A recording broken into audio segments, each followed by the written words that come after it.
तप्त कांचन गौरांगी राधे वृंदावनेश्वरी वृषभानुसुते देवी प्रणमामि हरिप्रिय। राधा का काम सबको सोना ही बनाना है। कथा में कोई सोना नहीं, लेकिन नहीं तो बोले सोना बनाना तो सब लोग सो जाएंगे।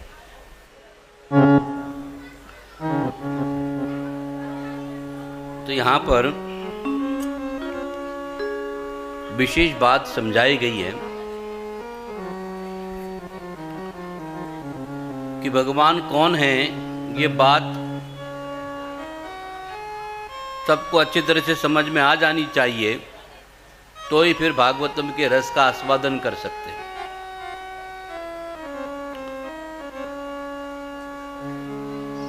तो वेद व्यास जी की इस रचना को नारद जी ने बड़े सुंदर ढंग से उनको समझाया और वेद व्यास जी भी समझ गए और उन्होंने ये श्लोक बता दिया, गुरु साक्षात परब्रह्म तस्मै श्री गुरुवे नमः। और सब लोगों ने महाभारत देखी है, गीता सभी लोग पढ़ते हैं, क्योंकि कथा में किसी के ऊपर कोई थोपना नहीं है कि भगवान कौन है। शास्त्र शुद्ध पद्धति से जान लेना है कि वास्तविक में भगवान कौन है। भगवान एक ही है तो वो कौन है। गीता आप लोग पढ़ते हो, महाभारत आपने देखी है।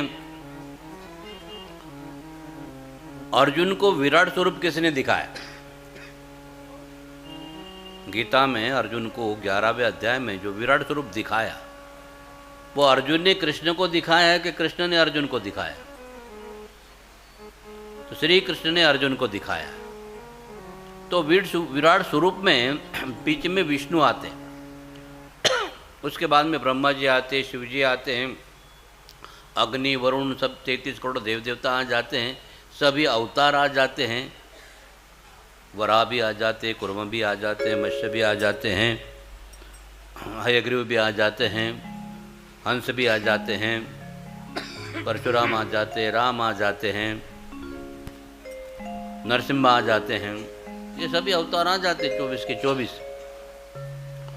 वो विराट विश्वरूप में आप सबको देख सकते हैं। तब श्री भगवान श्री कृष्ण कहते हैं, अर्जुन ये जो तू देख रहा है इन चर्म चक्षु से नहीं देख पाए, इसलिए मैं तुझे दिव्य चक्षु देता हूँ। तो जब दिव्य चक्षु दे दिए तो अर्जुन ने अवलोकन किया। फिर अर्जुन को पूछा विराट स्वरूप में क्या क्या है? तो अर्जुन विराट स्वरूप, इस स्वरूप में मैं तो सबको देख रहा हूँ, अपने आप को भी देख रहा हूँ, लेकिन ये श्री कृष्ण इस विराट स्वरूप में मैं सबको देखा हूँ। सारे देवी देवता आ गए, सब कुछ देख लिया, लेकिन मैं आपको नहीं देख रहा हूँ। विराट स्वरूप में श्री कृष्ण नहीं है और श्री कृष्ण को छोड़कर सभी हैं। तब भगवान श्री कृष्ण अर्जुन को बताते हैं ये सारा विश्व विराट रूप मैंने मेरे एक अंश से धारण किया है। पूरा विराट स्वरूप कृष्ण का कितना है? अंश मात्र है, उसमें सभी आ गए हैं। इसलिए श्री कृष्ण को पूर्ण पुरुषोत्तम परमेश्वर कहा जाता है, इसलिए उनको आदि कहा जाता। विष्णु के भी आदि, शिव जी के भी आदि, ऋषि मुनि के, हम आदि रे देवानाम महर्षि नाम च सर्वेशा। सभी देवताओं का, सभी महर्षियों का मैं आदि हूँ, मेरा आदि कोई नहीं है। इसलिए श्री कृष्ण भगवान है गीता के माध्यम से भी। दूसरा एक विराट स्वरूप और बताया था यशोदा मैया को, मुख में मिट्टी खाई थी तो उसमें विराट स्वरूप देखा तो यशोदा मैया अचरज में पड़ गई, लेकिन उसमें ब्रज भी दिखा दिया और यशोदा मैया भी थी और कान्हा भी थे।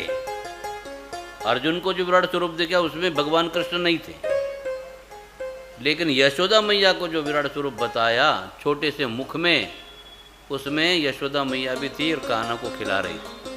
वो भी अचरज में पड़ गई कि लाला तूने तो अपना मुंह खोल डाला और उसमें सारा के सारा रस जो है उजागर कर दिया। तेरे मुंह में तो सारे ब्रह्मांड ही हैं, तो सारे ब्रह्मांड मिट्टी के बने हुए हैं। एक तौर पे तूने मिट्टी खाई भी है और तू कहता है नहीं खाई तो मिट्टी नहीं भी खाई। तो सब कुछ भगवान का है, क्योंकि भगवान एक होने के नाते वेद व्यास जी को समय लगा निश्चयात्मक करने के लिए कि भगवान कौन है। इसलिए यहाँ पर सुत गोस्वामी शौनक आदि ऋषियों को बताते हैं, एते च अंश कला पुंसाम कृष्णस्तु भगवान स्वयं इंद्रारी व्याकुलम लोके मृडयंती युगे युगे। युग युग में भगवान अलग अलग प्रकार के अवतार लेके आते हैं। तो राम बराह कुर्म ये भगवान के अवतार हैं, और भगवान श्री कृष्ण अवतारी हैं।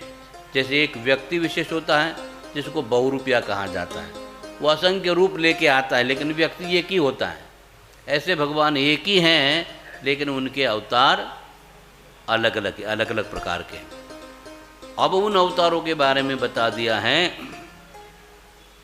कि ब्रह्मा, विष्णु और महेश ये तीन भगवान कृष्ण के गुणा अवतार हैं।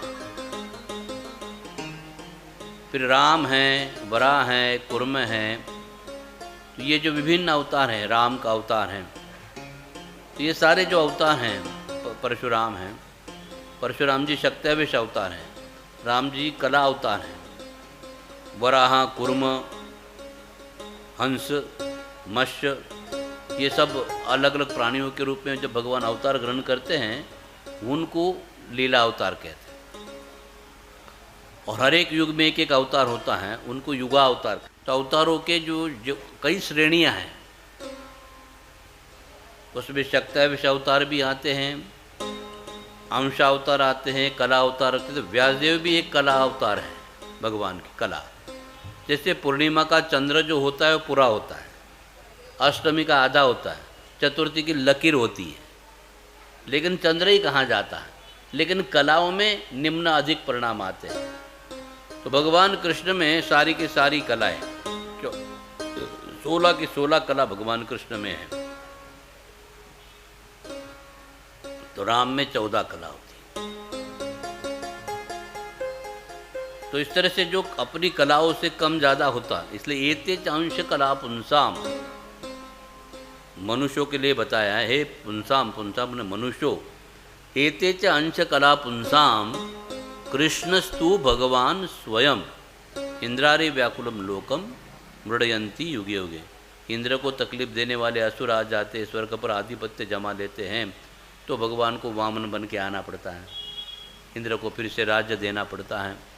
तो स्वर्ग के देवता भी असुरों के द्वारा हारे जा सकते हैं, और असुर भी भगवान के द्वारा हारे जा सकते हैं, लेकिन भगवान का नाम है अजित। भगवान को कोई जीत नहीं सकता और भगवान को कोई पराजित नहीं कर सकता। कृष्ण को हराने का सामर्थ्य किसी में भी नहीं है। तो ये जो है वास्तविकता जो है, ये नारद जी के द्वारा वेद व्यास जी को बताई, और सुत गोस्वामी शौनकादि ऋषियों को उसी बात को दोहराते हैं कि आपको आपकी बुद्धि निश्चयात्मक करनी पड़ेगी कि एक ही भगवान के असंख्य रूप हैं, असंख्य अवतार हैं। हम सब भगवान के अंश अवतार हैं, लेकिन हम अंश हैं और भगवान विभु हैं, हम अणु हैं, हम छोटे हैं। तो इसलिए भगवान और हमारे में क्या अंतर है, तो गीता के माध्यम से भगवान 7वें अध्याय में समझाते हैं, हमारी स्थिति भी समझाते हैं। क्योंकि वेद्यम वास्तवम अत्र वस्तु शिवदम तापत्रयोन्मूलनम। जब तक हम वास्तविक तत्व को नहीं जानेंगे तब तक हमको समझ में नहीं आएगा। क्योंकि माया के मोह के कारण ये जो शरीर हमें मिला है, इस शरीर को ही हम अपना परिचय समझने लगे, ये शरीर ही हम हैं। लेकिन शरीर का जन्म होता है, शरीर की वृद्धि होती है और शरीर की मृत्यु होती है। आत्मा का जन्म नहीं है, आत्मा की वृद्धि नहीं है, तो आत्मा की मृत्यु भी नहीं है। तो आप ना जन्मने वाले हो, ना बढ़ने वाले हो, ना मरने वाले हो। लेकिन जब तक आप अपने आप को शरीर समझेंगे, मृत्यु का भय बना रहेगा। नहीं, मर जाएंगे हम मर जाएंगे, हम मर जाएंगे, हम मर जाएंगे। भगवान बोले मरो, फिर क्या करें, तुम मरने वाले तो हो नहीं, लेकिन मरना चाहते हो तो मरो। बोले क्या करेंगे, यमराज आएंगे, डंडे मारेंगे, लेके जाएंगे। भगवान बोले मैं मेरे पार्षदों को भेज दूंगा तुमको लेने के लिए। नहीं नहीं नहीं, हम अच्छा काम करेंगे नहीं तो बुरा काम करेंगे, हम और कुछ स्वतंत्र दे दो, स्वतंत्रता दे दो, हम जैसा करना वैसे करेंगे। भगवान बोले तथास्तु, जैसे तेरी इच्छा। फिर हम अपने मन के अनुसार कुछ भी काम कर लेते उठ पटांग। फिर भगवान बोलते हमारे काम में नहीं अड़ानी टांग। फिर भगवान माया पकड़ेंगी टांग, फिर पटकेगी जोर से। तो इस तरह से जो स्वतंत्रता है उसका सदुपयोग भी हो सकता है, दुरुपयोग भी हो सकता है और परित्याग भी हो सकता है। तो हम भगवान को मान सकते हैं, भगवान को नहीं मान सकते हैं, और भगवान पे कुछ नहीं गया बाढ़ में हमको कुछ ये भी चल सकता है। आप भगवान का परित्याग भी कर सकते हो, स्वतंत्रता आपकी है। जरूरी नहीं है कि उनका भजन करना ही पड़ेगा। उनकी कोई एडवर्टाइज नहीं होते, बड़े बड़े बोर्ड नहीं लगते हैं कि आ जाओ भाई मेरी भक्ति करो, ऐसा कुछ नहीं। आप अपना कल्याण चाहते हो तो मेरी शरण में आ जाओ, मेरे बारे में सुनो, मेरे बारे में समझो। नहीं समझना है तो जो आप समझे उसे भी खुश रहो। भगवान किसी भी कार्य में जबरदस्ती नहीं करते। जबरदस्ती का मामला कृष्ण के पास में है ही नहीं। उनका मामला प्रेम का है।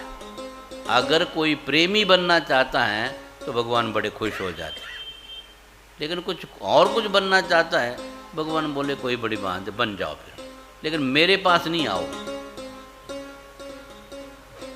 प्रेमी भगवान के पास में जा सकता है, बाकी हम बोलेंगे डॉक्टर बनेंगे, भगवान नहीं मिलेंगे, पेशेंट मिलेंगे। हम बोले वकील बन जाएंगे या कोर्ट के अंदर काम मिलेगा। आपको जो भी बनना है वो आपकी इच्छा है, जो बनना है बनो। लेकिन अगर डॉक्टर भी बनोगे और भगवान के भक्त भी बनोगे, भगवान के प्रेमी बनोगे तो चल सकता है। वकील भी चल सकता है, इंजीनियर में सकता है, कुछ भी जो बनना है वो भौतिक जगत के लिए 20-25 साल के लिए है। वो पद आपको प्राप्त हो सकता है, लेकिन वास्तविक पद क्या है कि हम भगवान के प्रेमी बने। तो भगवान का प्रेमी कैसे बनना है ये भागवतम ग्रंथ सिखाता है। और फिर भगवान देखना एक प्रेमी के साथ में कितना अच्छा व्यवहार करते हैं, क्योंकि उनको तो प्रेम ही देना है। धर्म अर्थ काम देना ये तो फल के रूप में दे देते हैं, धर्म अर्थ काम मोक्ष, लेकिन वास्तविक जो देना है उनको सबसे ऊंची प्रेम से, वो प्रेम ही देना चाहते हैं।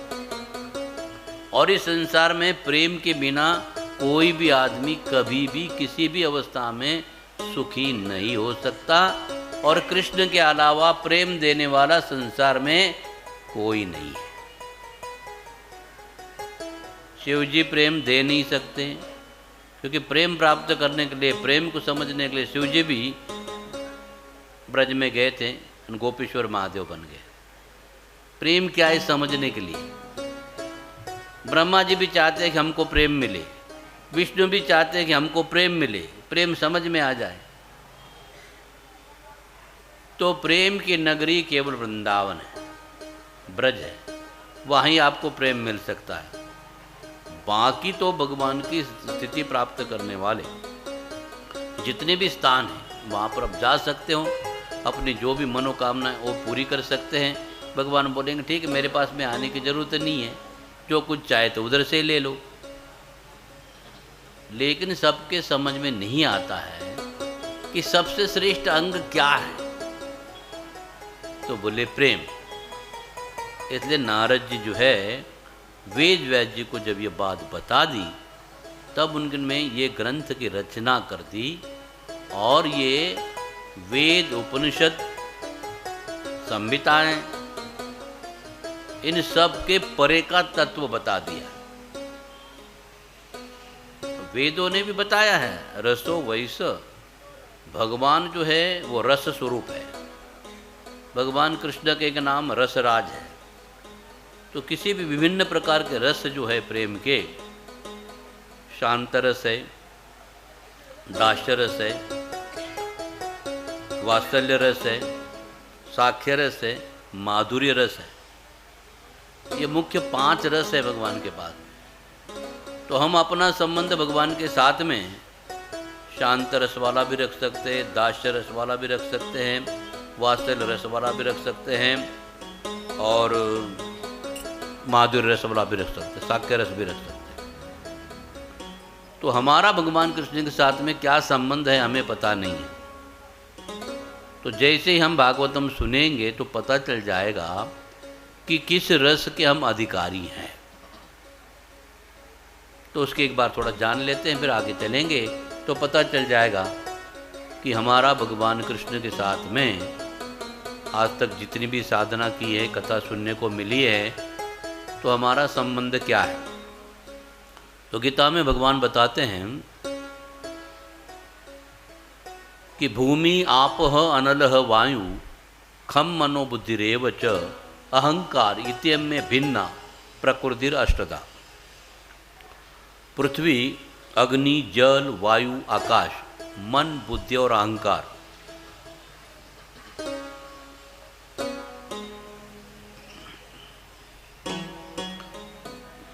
इन 8 तत्वों से बनी मेरी प्रकृति है। और उस 8 तत्वों से बनी जो पृथ्वी, अग्नि, जल, वायु, आकाश है, मन, बुद्धि, अहंकार हैं, उससे हमारा शरीर बना है। ये शरीर में भी वही तत्व हैं, कम मात्रा में, अंश होने के नाते कम मात्रा में।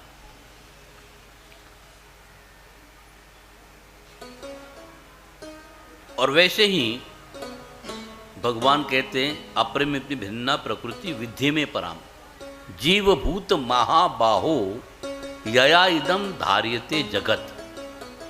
आगे वो बताते हैं ये शरीर जिसके कारण चलता है। मरा हुआ व्यक्ति और जीवित व्यक्ति में क्या अंतर है कि जीवित शरीर में आत्मा नहीं है, कि मृतक शरीर में आत्मा नहीं है। तो मृतक शरीर में आत्मा नहीं है इसलिए उसको मृत कहलाता, और जीवित शरीर में आत्मा इसलिए हम जीवित हैं। तो आत्मा के कारण ही शरीर जीवित भासता है, और अगर आत्मा चली जाएगी तो कुछ भी नहीं है। तो सबके शरीर में जो आत्मा है वो आत्मा ना तो स्त्री है, ना तो पुरुष है, ना तृतीय पंथी है। आत्मा का इससे कुछ लेना देना ही नहीं है। हर एक व्यक्ति अपने भाव के अनुसार, अपने कर्म के अनुसार विभिन्न प्रकार के शरीर की प्राप्ति करते हैं, और विभिन्न प्रकार का ज्ञान प्राप्त करके फिर विभिन्न प्रकार के अलग अलग सेवा पूजा में लग जाते हैं। सत्वगुणी व्यक्ति देवी देवताओं का भजन करता है, रजोगुणी व्यक्ति यक्ष राक्षस किन्नर उनका भजन करते हैं, तमोगुणी व्यक्ति जो होते हैं भूत पिशाच इनका भजन करते हैं। लेकिन अपने अपने प्रकृति के अनुसार हर एक व्यक्ति जो है ये कार्य करने के लिए स्वतंत्र है। तो बताते आत्मा जो है वो भी प्रकृति है, परा प्रकृति। तो भगवान के परा प्रकृति में आत्मा आती है। अब बताओ, परा प्रकृति वाली आत्मा है और शरीर जो है वो अपरा प्रकृति वाला है। इसमें 8 तत्वों से बना हुआ, और परा और अपरा प्रकृति के कारण ही हम जीवित भास रहे हैं। तो जिसका आधार होता है, जिसके लिए वो चीज दिखती नहीं है। ये जितने भी बल्ब हैं, जितने भी पंखे हैं, ये दिख रहे हैं, लेकिन जिसके कारण चल रहे हैं वो दिखती है चीज। बिजली दिखती है नहीं, लेकिन बिजली है या नहीं। जब बल्ब चलते हैं, पंखे चलते हैं, इसका मतलब ही क्या है कि बिजली है। तो हमारे शरीर चल रहे हैं सबके, इसका मतलब ही अंदर में आत्मा है ही। बोले दिखते नहीं है, किसने देखा है? भगवान को किसने देखा है? वो मूर्खता लोग जो करते हैं वही ऐसे सवाल करते हैं। उनको लगता कि हमने देखा नहीं तो है ही नहीं। अरे हमने अपने दादा परदादा को नहीं देखा, बोले वो भी नहीं थे, हम आसमान से ही टपके थे। परंपरा से चली आ रही अनादिकाल से ये मानव प्रजा। तो इसलिए मन, बुद्धि और अहंकार ये तीनों चीजें दिखती नहीं है। और 8 तत्वों में दिखने वाली 3 चीजें हैं। देखो, हम मन को नहीं देख सकते, बुद्धि को नहीं देख सकते, अहंकार को नहीं देख सकते हैं, आत्मा को देख नहीं सकते, परमात्मा को भी देख नहीं सकते, लेकिन वो हैं। उनके लक्षण बताएं, उससे पता चल जाता वो है। आपको बुखार आ जाता है, पता चलता है कौन सा बुखार है करके। जब टेस्ट करते हैं बोले मलेरिया है, टाइफाइड है, इन्फ्लुएंजा है, वायरल है। तो शरीर में बुखार है तो समझ में नहीं आता है और हम भगवान को समझने चले।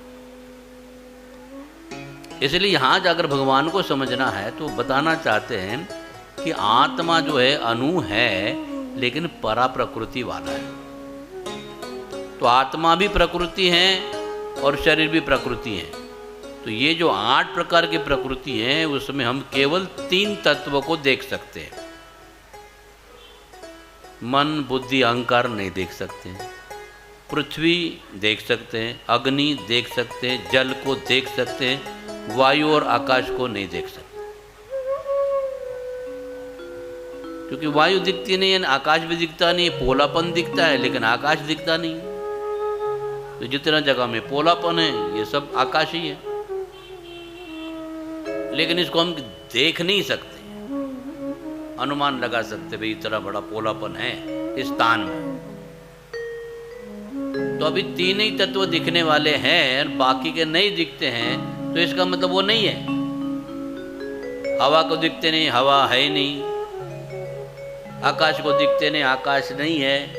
मन नहीं दिखता है, मन नहीं है। बुद्धि नहीं दिखती, बुद्धि नहीं है। अहंकार नहीं दिखता, अहंकार नहीं है। आत्मा नहीं दिखती, आत्मा नहीं है। परमात्मा भी नहीं, तो परमात्मा भी नहीं है। इतना बड़ा संचालन कौन चलाता है? इसलिए जो हम देख रहे हैं वो सब अज्ञान देख रहे हैं। जिसका आधार है वो चीज नहीं दिखती है। इसलिए शास्त्रों ने बड़े सुंदर ढंग से समझाया है, इंद्रियों को प्रवृत्ति चाहिए, इसलिए धर्म दिया है।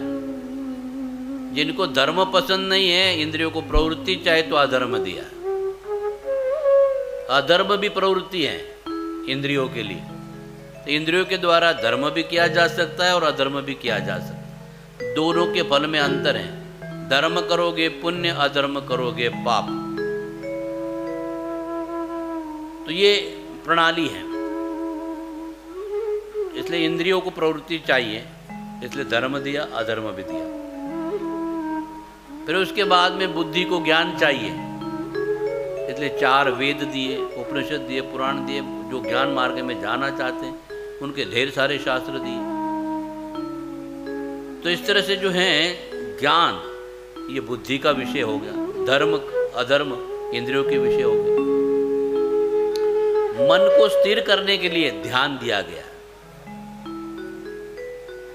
तो जो व्यक्ति मन को स्थिर करना चाहते हैं उनको योग करना है और अपने मन को स्थिर करना है। स्थिर काय के लिए करना है कि मन योगियों का जब स्थिर हो जाएगा तो भगवान के ऊपर लगा देगा। भगवान के ऊपर मन स्थिर करने के लिए योग है। और उसके बाद में आता है अहंकार। मन, बुद्धि और अहंकार। अहंकार का काम क्या है? अहंकार को क्या चाहिए? अहंकार को चाहिए मान सम्मान। लेकिन मान सम्मान मिलता नहीं है। मान सम्मान किसी को नहीं मिला तो गुस्सा आ जाता है, हमारा अपमान हो गया, हम नहीं जाएंगे उधर में। तो अहंकार को मान सम्मान चाहिए, इंद्रियों को प्रवृत्ति चाहिए, बुद्धि को ज्ञान चाहिए और मन को स्थिरता चाहिए। अहंकार को मान सम्मान चाहिए। और ये जो कलुषित चेतना जो है, जो ओरिजिनल चेतना आत्मा की है, लेकिन हम अपने जीवात्मा समझते, शरीर समझते हैं, तो चेतना कलुषित हो जाती है। तो ये कलुषित चेतना को क्या चाहिए? कामना पूर्ति चाहिए। मुझे ये मिलना चाहिए, मुझे वो मिलना चाहिए, ऐसा होना चाहिए, वैसा होना चाहिए, घर में ये चीज़ नहीं आनी चाहिए, वो चीज़ नहीं आनी चाहिए। जो भी कुछ है, जितनी भी हमारी इच्छाएं हैं, वो कलुषित चेतना को चाहिए। और साथ साथ में जो आत्मा है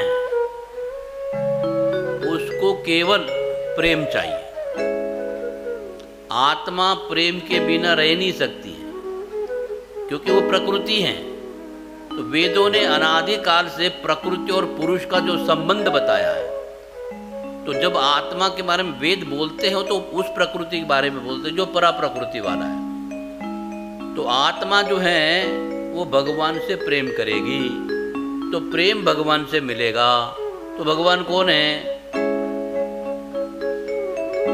देवी देवता जितने भी हैं वो आपके शरीर के लिए, आपकी जो मन की इच्छा है, अपने आप को शरीर समझते हो, उसके तृप्ति के लिए, इंद्रियों के तृप्ति के लिए, बुद्धि के समाधान के लिए, मन की जो आसक्ति को परिपूर्ण करने के लिए जो भी आप इच्छा करते हो, वो सारे अज्ञान के अंतर्गत आती है। क्योंकि आपका मन अनंत गुना इच्छाएं करता है तो कितनी पूरी करोगे? आयु आपकी 100 साल की, उसमें 50 साल सोने में गए, फिर नहाना धोना, पढ़ाई करना, बीमार हो जाना।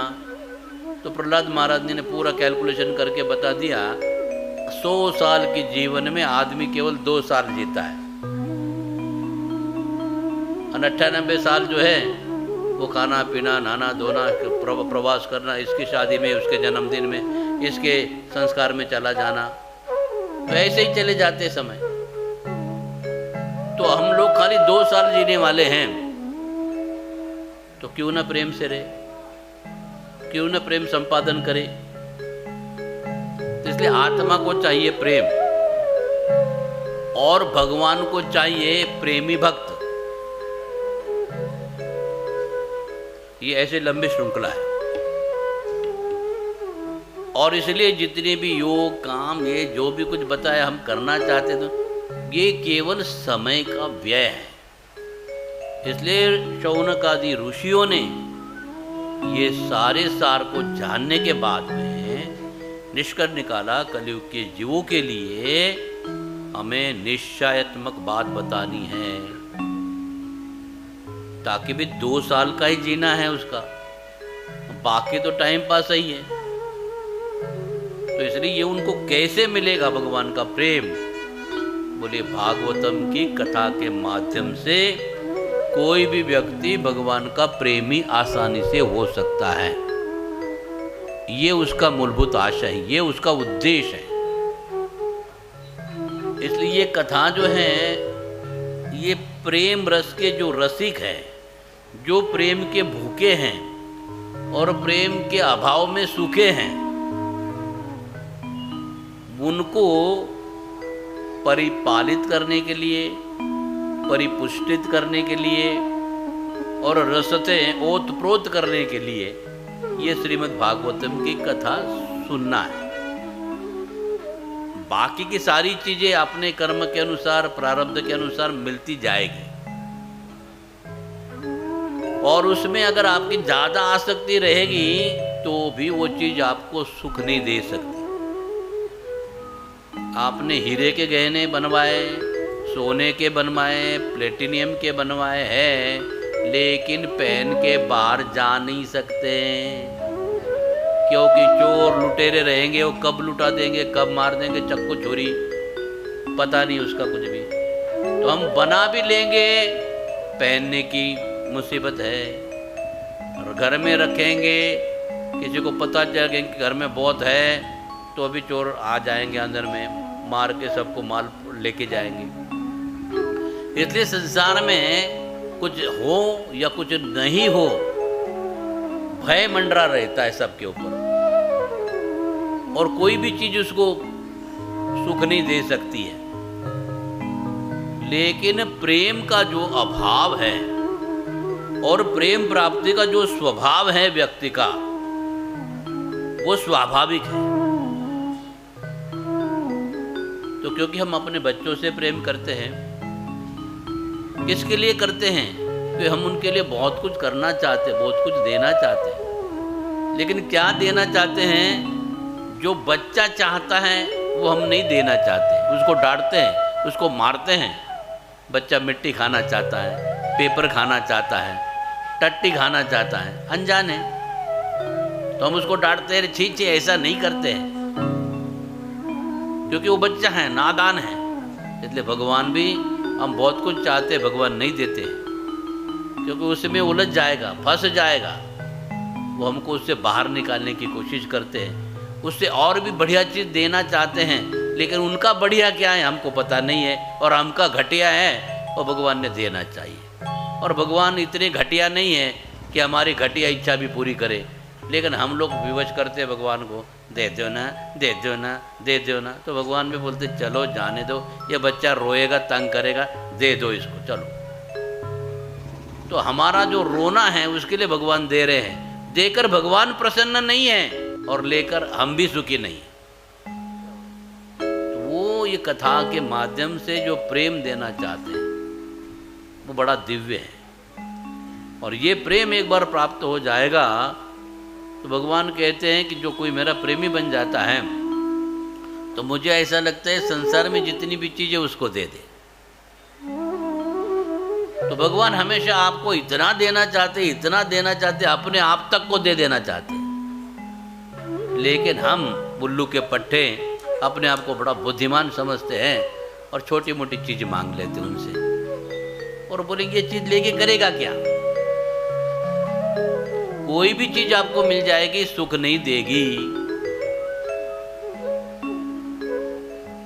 लेकिन प्रेम मिल जाएगा तो कोई भी व्यक्ति संसार में कभी दुखी नहीं होगा। तो अभी निर्णय हमको ही लेना है। ये बरसाना धाम बनाया है राधा रानी के द्वारा कि वो अधिष्ठाती है बरसाना धाम की। वृषभानु तो बड़े खुश हैं कि हमें लली मिल गई है और हम चाहते हैं हमारी लली जो है वो नंद महाराज है, उनका जो छोरा है कन्हैया, उसके बड़े काम आएगी। देखो भगवान श्री कृष्ण उदास थे, इतने उदास थे, इतने उदास थे, विचार करने लगे। बड़े बड़े आचार्यों को भेजा, वेद व्यासी जैसे गुरु को भेजा, इतना साहित्य लिख दिया, इतना विस्तार के साथ सबको समझाया, लेकिन फिर भी संसार का कोई भी आदमी सुखी नहीं है। न कर्मी सुखी, न ज्ञानी सुखी, न ध्यानी सुखी, सब सुखे के सुखे ही है। तो भगवान कृष्ण की एक समस्या थी कि मैं मेरा प्रेम सबको बांटना चाहता हूं, लेकिन प्रेम मांगने के लिए कोई आ ही नहीं रहा मेरे पास में। तो प्रेम ऐसे ही पड़ा पड़ा सड़ रहा है। काफी दिन हो गए, प्रेम के लिए एक भी ग्राहक नहीं है। सब छोटी मोटी चीजों के लिए आते हैं, धर्म, अर्थ, काम और मोक्ष, इनके उलझन में फंसे हुए हैं। उससे आगे ज्यादा जाती नहीं उनकी बुद्धि। तो ऐसी अवस्था में मैं क्या करूं, ये प्रेम सबको कैसे बांटूं। फिर उन्होंने राधा और कृष्ण का स्वरूप लेकर चैतन्य महाप्रभु के रूप में आए और प्रेम बांटने की कोशिश की, लेकिन प्रेम तत्व को समझने वाला कोई बुद्धिमान मिला ही नहीं। फिर भी वो प्रेम वैसे के वैसे रह गया। इन्हें गिने लोग मिले, उनको तो बांट दिया। ब्रज में ब्रज लोगों को बांट दिया, ब्रजवासियों को बांट दिया कृष्ण ने प्रेम, लेकिन बाकी तो प्रेम की महिमा को समझने वाले नहीं है, तो कैसे बांटेंगे। तो भगवान उदास बैठे थे, तब राधा रानी उनके पास में चली गई और पूछा, इतने बड़े इतने अच्छा कार्य आप करते हो और आपके लिए खेद है, आपके लिए दुख है। बोले मैंने तो बता दिया लोगों को कि आ जाओ मेरे पास प्रेम में, रसराज हूँ, रस का राजा हूँ, आपको दे सकता हूँ। तो ऐसी अवस्था में अभी तक किसी को मिला ही नहीं है, कोई आता नहीं है। बोले देखो श्याम सुंदर, तुम जो है ना करना बहुत चाहते हो, लेकिन शर्त ज्यादा रखते हो। गीता में आपने बता दिया, सभी धर्मों को छोड़कर सर्वधर्मान परित्यज्य माम एकम शरणम व्रज, अहम त्वाम सर्व पापेभ्यो मोक्षयिष्यामि। तुम सब धर्मों को छोड़ दो, मेरे अकेले की शरण में आ जाओ, तब मैं तुमको सब पापों से मुक्त कर दूंगा। अभी भगवान बोले ये जीव कलयुग में अधर्म का युग है, अब ये सब धर्म को कैसे छोड़ेंगे, तुम्हारी शरण में कब आएंगे। घर में माँ बाप का कहना नहीं मानना ये बच्चों को आदत लग गई है, और भगवान का कहना मानेंगे? बताओ। हमारे अपने बच्चे भी हमारी बात नहीं मानते, भगवान की बात मानेंगे? राधा रानी बोले तुमने इतनी बड़ी कंडीशन रखी, ये शर्त लोगों को मंजूर नहीं है, आपके भगत कोई बनते नहीं है। फिर बोले अच्छा। फिर आपने दूसरी शर्त रखी है, ये यथा माम प्रपतन्ते तान तस्वे भजाम्यम मम वर्तमानु वर्तन्ते मनुष्य पार्थ। ये अर्जुन, जो जिस भाव से मेरी शरण में आता है मैं उसके भाव के अनुसार उसके साथ में व्यवहार करता हूं। इसलिए लोग नहीं समझ पाते मतलब क्या हो गया। जो भी हमारा भाव लेकर हम भगवान के पास में जाएंगे तो भगवान दुकानदार के जैसे। आप बोलेंगे हमको 100 ग्राम शक्कर चाहिए, तो दुकानदार कितना देगा? 2 बोरे देगा। कितना देगा? 100 ग्राम ही देगा। अभी आप 100 ग्राम लेने के लिए आए हैं तो आपको 100 ग्राम ही देना पड़ेगा ना। तो हम भगवान के पास में जाते हैं, भगवान 100 ग्राम, भगवान देते हैं तो बोले उसको बोरा भर के दिया। अरे उसने बोरा भर के मांगा इसलिए उसको बोरा दे दिया। तुमने 100 ग्राम मांगा, तुमने 50 ग्राम मांगा, हम क्या करेंगे? इसलिए भगवान के पास में जाने में भी मिल तो सकते हैं, लेकिन मांगने वाला क्या मांगता है उसके ऊपर है ना। उसने अगर थोड़ा मांग लिया तो भगवान उसको ज़्यादा देंगे क्या? तो इसका मतलब है कि अगर हम जा भी चले जाएंगे तो हमारा अंदर का भाव क्या है। तो अगर अंदर का भाव छल कपट वाला है तो भगवान भी बोलेंगे चलो ये छल कपट करता है, इसके साथ में ठगाई करो। तो भगवान फिर भी सबसे बड़े ठग हैं, ठगाई करनी आते हैं। जैसे रावण चला गया था सीता का हरण करने के लिए साधु बन के, तो साधु नकली था तो सीता भी नकली दे दी, असली दी ही नहीं। भगवान का काम ऐसा है, नकली आदमी आएगा उसको नकली चीज़ दे देंगे। आपको सोना चाहेंगे तो पित्तल दे देंगे। बोले क्यों? क्योंकि माल नकली है, डिमांड नकली है, असली चीज़ कैसे देंगे। और भविष्य भी जानते हैं, वर्तमान भूतकाल भविष्य सभी काल को जानते हैं। इसको सोना देंगे, घर लेके जाते हैं, कोई मार देगा उसको लूट लेगा तो पित्तल दे के ही समझा देंगे, क्योंकि आगे की भलाई को वो जानते हैं, हम नहीं जानते। हम बोलेंगे भगवान ने हमारे साथ ठगाई की है। इसलिए सबसे ऊंची प्रेम सगाई। तो भगवान का मतलब ही है वो सबसे बड़ी सी बड़ी चीज आपको देना चाहते जो आज तक किसी ने नहीं दी है। कोई भी देवी देवता,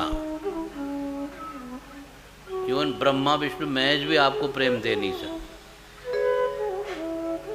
क्योंकि प्रेम की महिमा ऐसी जब सबसे ऊंचा बता दिया है, सबसे ऊंची प्रेम सगाई। जो चीज सबसे ऊंची है वो भगवान फ्री में देना चाहते हैं, इसलिए कथा में आना है। तो सबसे ऊंची चीज आपको प्राप्त हो जाए।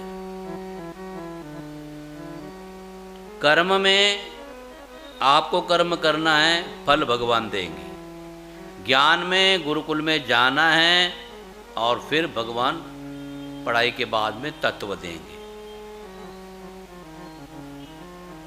और ध्यान में आपको ध्यान करना है, भूखा रहना है और ध्यान करना है।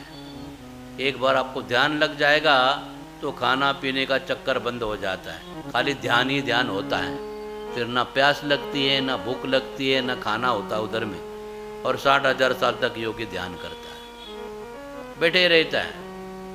तो इसलिए जो भी योगी होगा, अगर किसी को ध्यानी बनना ही है, योगी बनना ही है, तो याद रखना फिर खाना पीना नहीं मिलेगा, गाल अंदर फसली बाहर आ जाएगी। हाँ, आप बोलेंगे हमको दुबला पतला होना है, बिना दवा का एकदम हड्डी रहेगी बस। योगी देखना, आप बोलेंगे हम ध्यान करेंगे ना मोटे ताजे हो जाएंगे टमाटर के जैसे, गाल हो जाएंगे लाल, ऐसे नहीं हो सकता। ध्यान करने जाना है तो तपस्या है, तपस्या करनी है तो 60,000 साल तक बैठ जाना है, खाना नहीं पीना नहीं, खाली प्राणायाम, बस हवा के सहारे जीना है। तो वो भी हमारे लिए मुश्किल है, क्योंकि हम काम भी करना चाहते हैं और ध्यान भी करना चाहते हैं। तो दुबला पतला व्यक्ति काम करेगा का ध्यान करेगा, समस्या है ना। इसलिए भगवान सबसे अच्छी चीज कथा के माध्यम से देना चाहते हैं, फ्री में देना चाहते हैं। हमारी बुद्धि जो है धीरे धीरे में धर्म अर्थ काम, चैतन्य चरितामृत नाम के ग्रंथ में बड़े सुंदर ढंग से समझाया है। भुक्ति मुक्ति सिद्धि कामी सकली अशांत, कृष्ण भक्त निष्काम अतएव शांत। जो भोगने की इच्छा करते हैं, जिसको भुक्ति की इच्छा है, भोगने की इच्छा है, जो मुक्ति चाहते हैं, जो सिद्धि चाहते हैं योगी, वो सब अशांत हैं।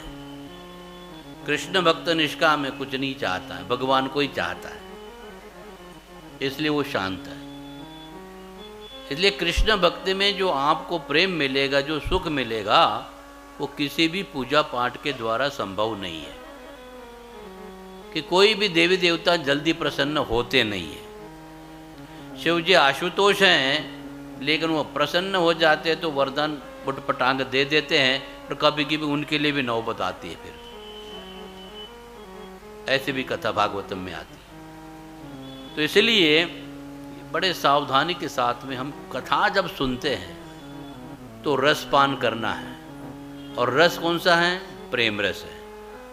तो भगवान के साथ में हमारा जो संबंध है वो प्रेम का है। इसलिए फिर से एक बार दोहराता हूं, इंद्रियों को प्रवृत्ति धर्म अधर्म दिए, बुद्धि को ज्ञान शास्त्र दिए, गुरुकुल दिए, गुरुजी दिए, मन को स्थिरता ध्यान मार्ग समझाया।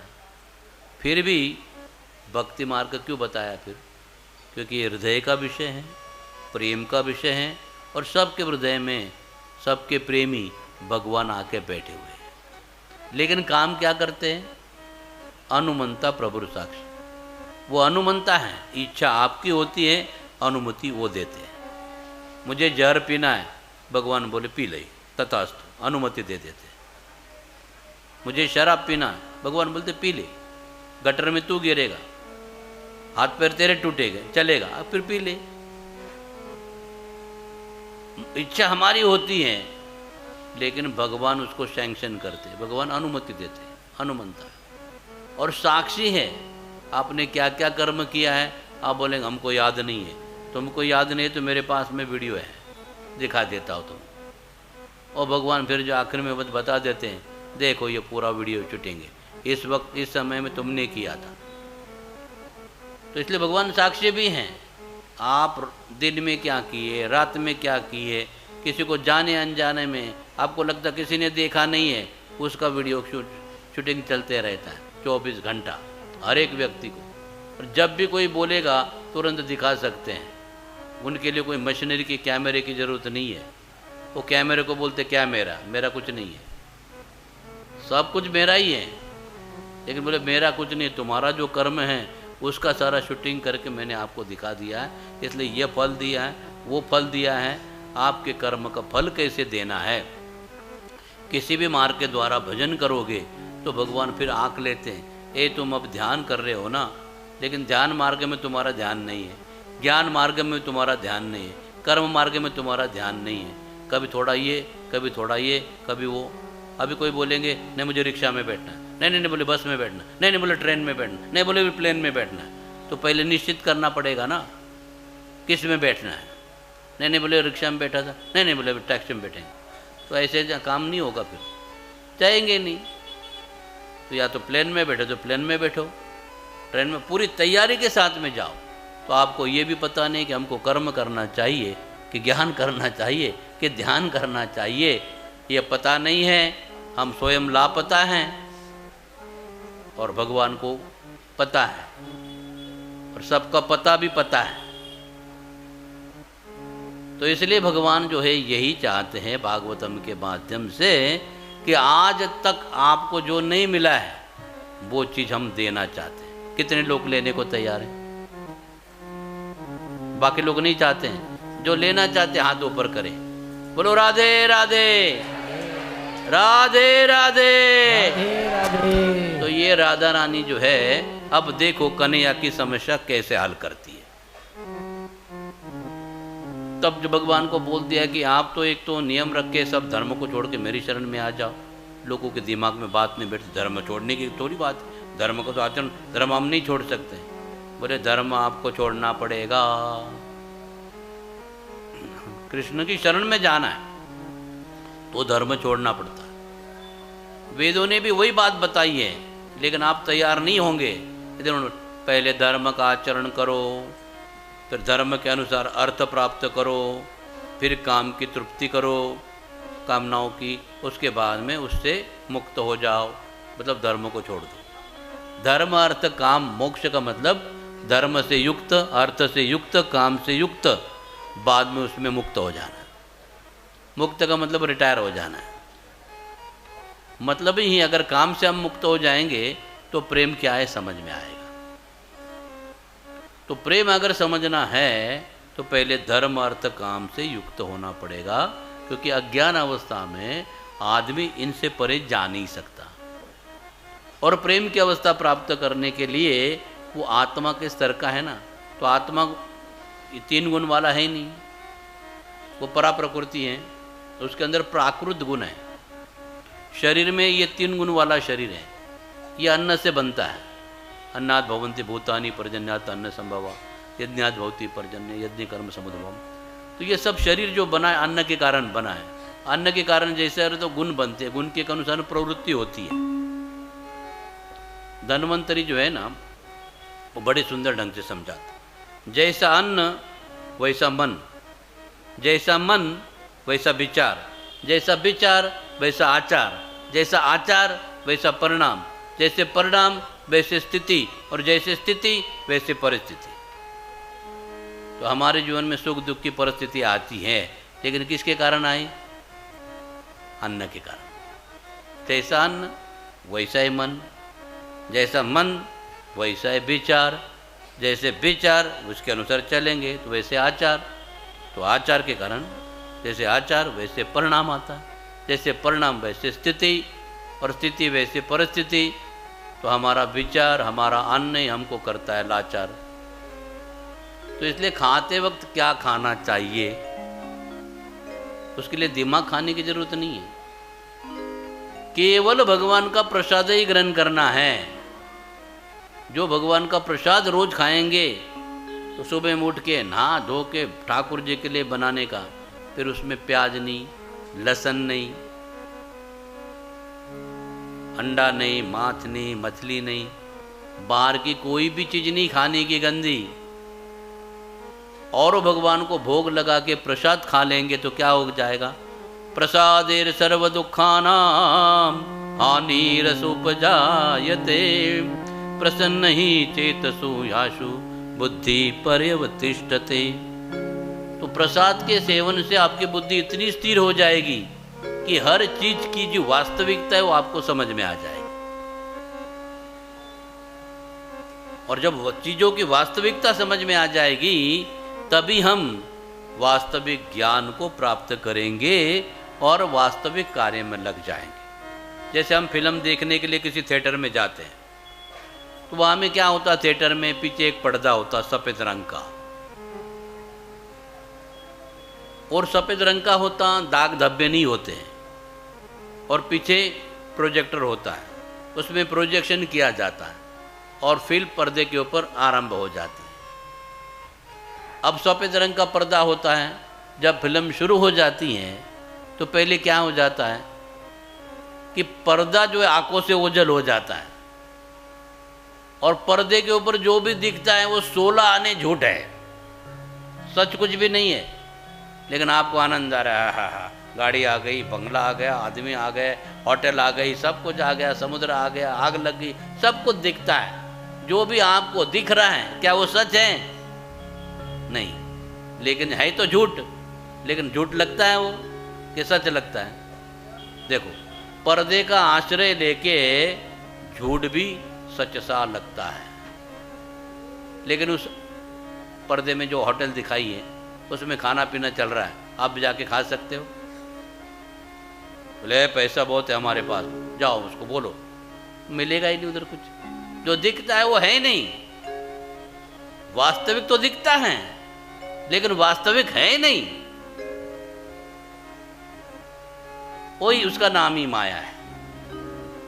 तो जो भी हमको दिखता है, जैसे भी दिखता है, वो लगता वास्तविक है लेकिन वास्तविक नहीं है। किसके कारण वास्तविक लगता है वो दृश्य?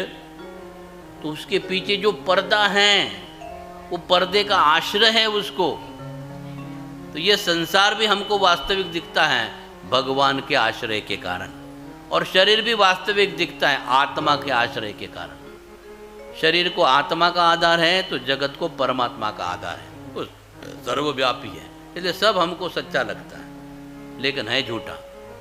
तो उसकी प्रभुपाद जी व्याख्या करते हैं, जब अवास्तविक तत्व माया जब वास्तविक पर्दे का वास्तविक आश्रय लेती, वो झूठ है, और इसलिए झूठी चीज का आश्रय हमको लेना नहीं है। क्या नहीं दिखता है? पर्दा। लेकिन वहां पर्दा है कि नहीं? क्योंकि पर्दे के बिना आप फिल्म देख नहीं सकते। एक टीवी लेके आओ जिसको स्क्रीन ही नहीं है, बोले हम देखेंगे पिक्चर, नहीं देख पाएंगे, क्योंकि आश्रय तत्व होना चाहिए। इसलिए भागवतम ग्रंथ में वेद्यम वास्तवम अत्र वस्तु शिवदम तापत्रयो उन्मूलनम श्रीमद् भागवते महामुनि कृते किम वा परेरीश्वर सद्यो वृद्धि अवरुद्धते अत्र कृते भी शुश्रुषुभि तत्सना। तुरंत हृदय के अंदर जो है वो भगवान कृष्ण की भावना जग जाती है, क्योंकि वही वास्तविक आधार तत्व है और वही आपको जो कुछ चाहिए वो देने के लिए समर्थ है। लेकिन जो आप चाहते हैं वो भगवान नहीं देना चाहते हैं, उसने उन्हें संचालन करके रखा। इस देवता के पास में जा, जो चावल चाहिए किराने के पास में जाओ, कपड़ा चाहिए तो कपड़े के दुकान में चले जाओ, कील चाहिए तो और किसी दुकान में चले जाओ, सैनिटरी चाहिए उधर चले जाओ, जो भी आपको चाहिए जहाँ भी जाना है, अलग अलग प्रकार की दुकानें हैं। अब दूध कोई बेचता है, उसके बोलोगे शराब भी चाहिए तो उधर शराब कहाँ मिलेगी? वहाँ तो दूध ही मिलेगा। इसलिए अलग अलग जो स्थान दिए हैं, अलग अलग जो मार्ग दिए हैं, वो भगवान बोले ये व्यक्ति मेरे पास में नहीं आए, छोटी मोटी चीज़ के लिए मेरे पास में आने में क्या लाभ है, उनको दूर में रख दिया, बस चले जाओ। आजकल तो क्या है, तो मॉल ही आ गया, सब जगह में चले जाओ, दिमाग खाने की ज़रूरत नहीं, सब एक ही जगह में मिल जाएगा। तो भगवान अपने पास में बुलाना ही नहीं चाहते, कि हम लोग जाना नहीं चाहते, हम समझना नहीं चाहते। इसलिए बोले 7 दिन की जब कथा होगी और उस कथा को लोग सुनेंगे और उसकी वास्तविक स्वरूपता को समझेंगे, तब बोलेंगे नहीं, अब हमको अपनी आत्मा को और भगवान परमात्मा को समर्पित हो जाना है और उनके लिए कुछ करना है। तो वो हमको प्रसाद के रूप में जो अन्न देंगे, तो वो प्रसाद हमारे शरीर में जितने भी ताप है उनको नष्ट कर देगा। इसलिए भगवान की प्रसाद की महिमा है। प्रसाद का सेवन करने से दिव्य गुणों का विकास होता है, बुद्धि स्थिर होती है, और स्थिर बुद्धि को शास्त्र के जो जटिल सिद्धांत हैं वो समझ में आ जाता है। नहीं तो हमें समझ में नहीं आएगा कि ये क्या है, वो क्या है, ऐसा क्या है, हम तो यह करेंगे वो करेंगे। हमारे मन में जो आएगा वो करो, भगवान का कोई बंधन तो है नहीं किसी चीज़ के लिए। लेकिन फिर भी वो वेद व्यास जी के माध्यम से, नारद जी के माध्यम से लोगों को बताना चाहते हैं कि आज तक आपने जो भी सुना, इतना सुना, फिर भी जीवन सुना, फिर तो हमने क्या सुना? फिर ये जब भागवतम सुना, फिर उसका जीवन कभी नहीं सुना, वो भरा रहता है, क्योंकि यहाँ पर प्रेम की बात कही है। तो राधा रानी बताना चाहती है श्री कृष्ण को कि तुम्हारी समस्या है कि तुम नियम में डाल देते हो लोगों को, फिर लोग कैसे समझेंगे? और दूसरा कहते कि तुम्हारे भाव के अनुसार है, तो लोगों में प्रेम भाव आएगा ही नहीं, तो फिर मेरी समस्या कैसे हल हो जाएगी? राधा बोले मेरा नाम बरसाने वाली है, मैं कोई कंडीशन नहीं रखती हूँ, ऐसा करो वैसा करो, मैं उपदेश भी नहीं देती हूँ, मैं प्रवचन नहीं देती हूँ, प्रवचन भी नहीं देती हूँ, काम कैसे करना मुझे आता है। तो राधा रानी क्या करती हैं, पूरा प्रेम रस के बादल बना देती है और बरसा देती है, सबके ऊपर बरसाने वाली है। अब देखो जब बारिश आ जाती है तो आपके मकान, आपके दुकान, आपका रोड सबको धो बहा के देती है कि नहीं? अब बोले कि सबके मकान धोने हैं, कितने लोग तैयार हो जाएंगे? बोले पानी इतना कहाँ से लाएंगे, वो मोटर चालू करनी पड़ेगी, इतना बिल कौन भरेगा? लेकिन राधा रानी अगर बरसाती हैं तो प्रेम रस ही बरसाती हैं, फिर लोगों को खाली चुपचाप पीना ही पीना है, करना कुछ है ही नहीं है। बोले इसलिए मैं किसी को कुछ बोलती नहीं हूँ, वो मांगे या न मांगे उनको प्रेम रस पिला देती।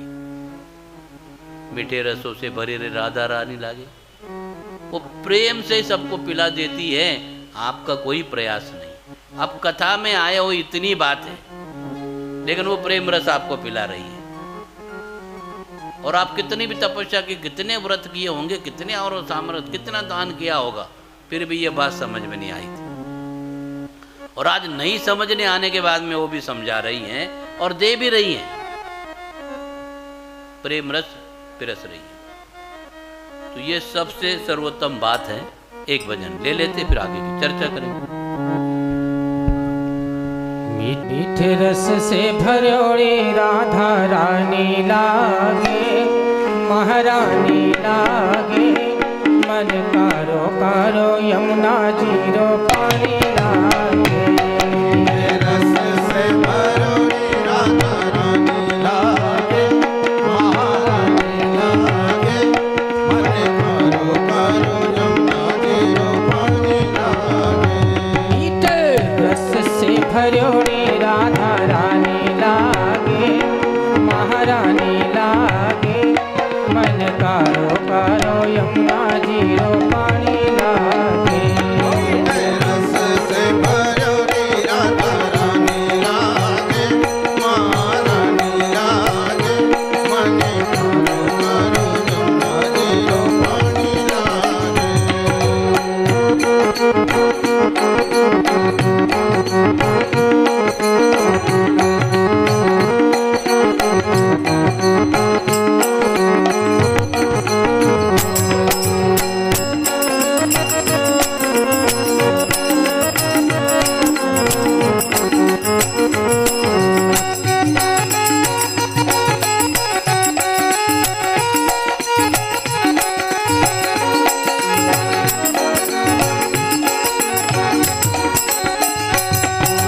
यमुना मैया कारी कारी राधा गोरी गोरी।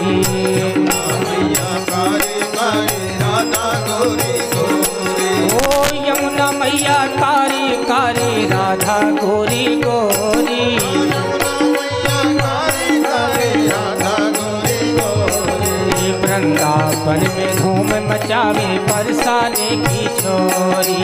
वृंदावन में धूम मचावे बरसाने की छोरी। वृंदावन में धूम मचावे बरसाने की छोरी। वृंदावन में धूम मचावे बरसाने की छोरी। धाम राधा जो की रजधानी लागे, रजधानी लागे, मन कारो कारो यमुना जीरो पानी लागे। ओ मीठे रस से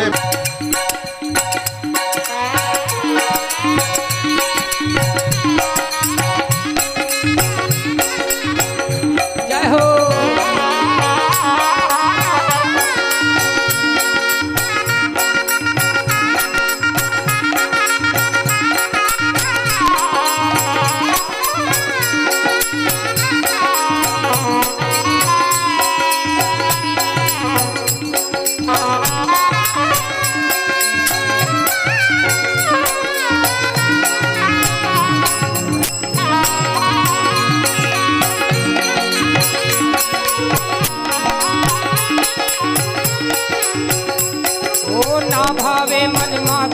मिश्री अपना कोई मिठाई ना भावे मन माखन मिश्री अपना कोई मिठाई ना भावे मन माखन मिश्री अपना कोई मिठाई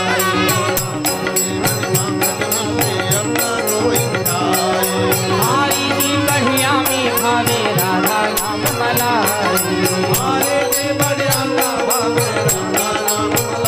रूप रंग की छबीली पटरानी लागे पटरानी लागे मन कारो यमुना नीलो पानी लागे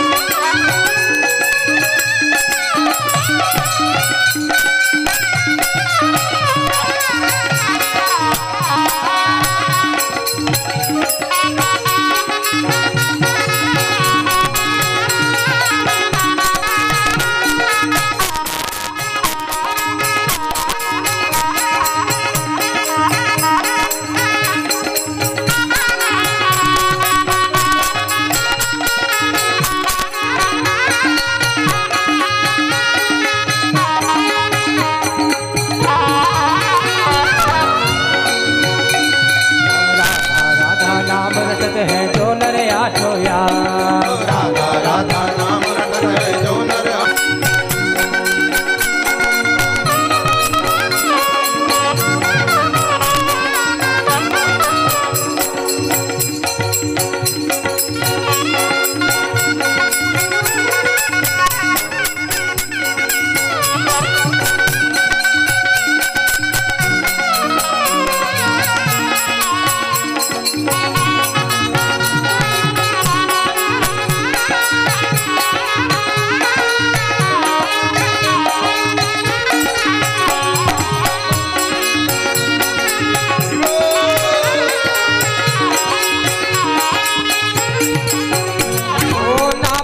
मन माखन मिश्री अपना कोई मिठाई ना भावे मन माखन मिश्री अपना कोई मिठाई भारी जी बढ़िया में भावे राधा नाम मलाई वैसे भानु की लली तो गुड़ धानी लागे गुड़ धानी लागे मारो यमुना जी पानी लागे से भरणी राधा रानी लागे महारानी लागे मने मारो जमुना जी पानी लागे जय हो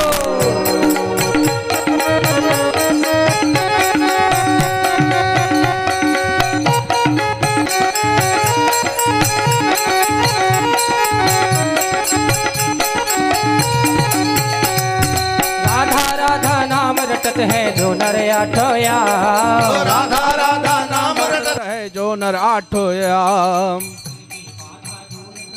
श्री राधे को नाम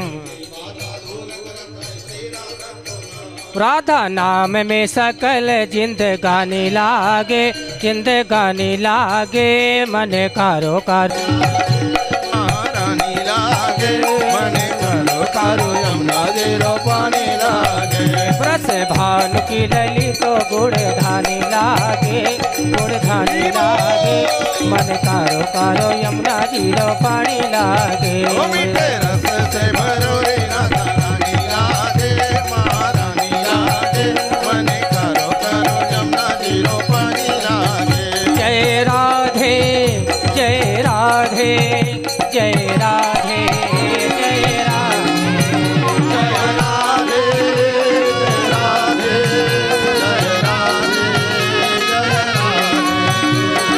राधे राधे राधे जय राधे राधे राधे जय राधे राधे राधे जय राधे जय राधे राधे राधे जय राधे राधे राधे राधे राधे जय राधे राधे राधे राधे राधे राधे जय राधे राधे जय राधे जय राधे जय राधे जय राधे जय राधे जय राधे जय राधे जय श्री राधे राधे राधे जय राधे राधे राधे जय राधे जय राधे राधे राधे जय राधे राधे राधे राधे राधे राधे जय राधे राधे राधे राधे जय राधे राधे राधे जय राधे जय राधे राधे राधे जय राधे राधे राधे राधे राधे राधे जय राधे राधे राधे राधे राधे राधे जय राधे राधे जय राधे जय राधे राधे जय राधे जय राधे जय राधे जय राधे राधे राधे जय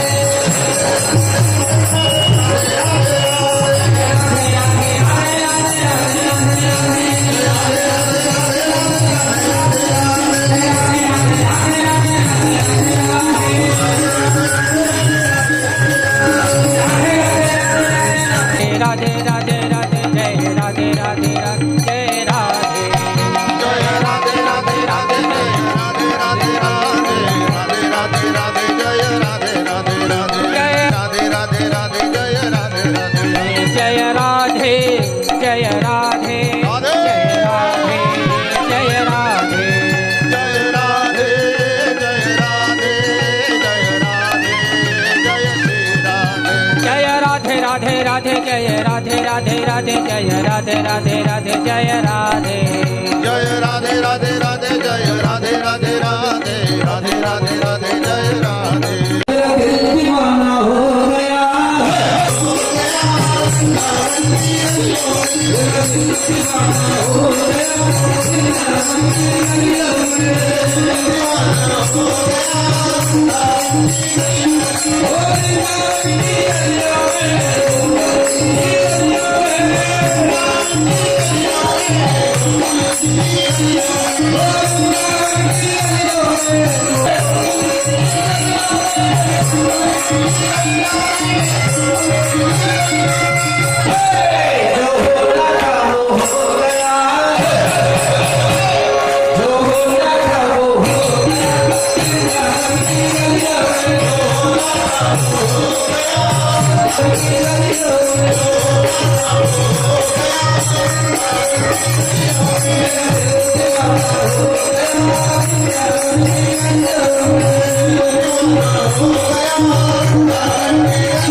Thank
you.